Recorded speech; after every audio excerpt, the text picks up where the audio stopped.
Naging masaya man din.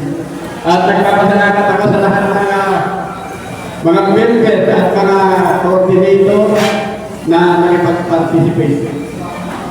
Sa araw ko ito, may kwento ko lang sa inyo ng konti. Ang Mercedes chapter ay konting na mabuhat.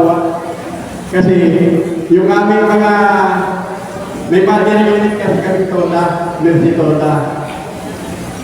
Dahil sa pinupolitika kami, parang gusto nilang palapasin na ayaw nilang papasukin ang PDP sa Mercedes. Kasi ang buong akala nila, tatayo na kami ng sarili Tota. Yun ang hindi magandang paniniwala nila.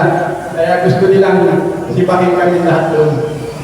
Kaya ngayon, unti-unti na niya tinatanggal yung isa-isa, yung presidente ng Mercy Tota, yung mga member ng PDP, unti-unti niya nang tinatanggal kasi ang sa buong akala niya ay tagapan sa pamumuno niya sa Mercy Tota.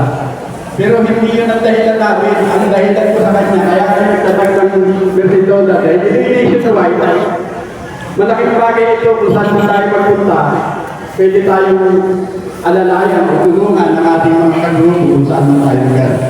Yan ang maganda.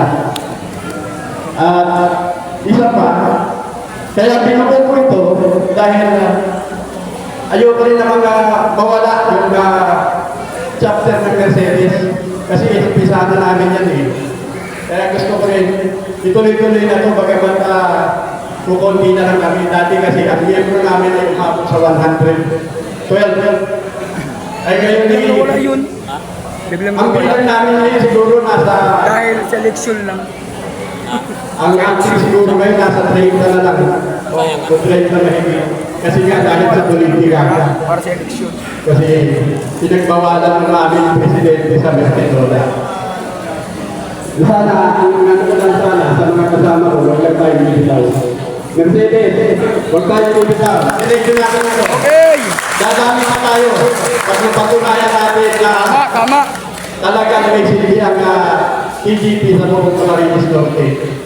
Baka sakali, pag tayo naman ng Diyos, nasa atin naman sila lahat. Doon natin naman sila papakitaan kung gaano saya ang todo ng Mercedes at saka PDP. Maraming salamat po. At maraming salamat sa inyo lahat.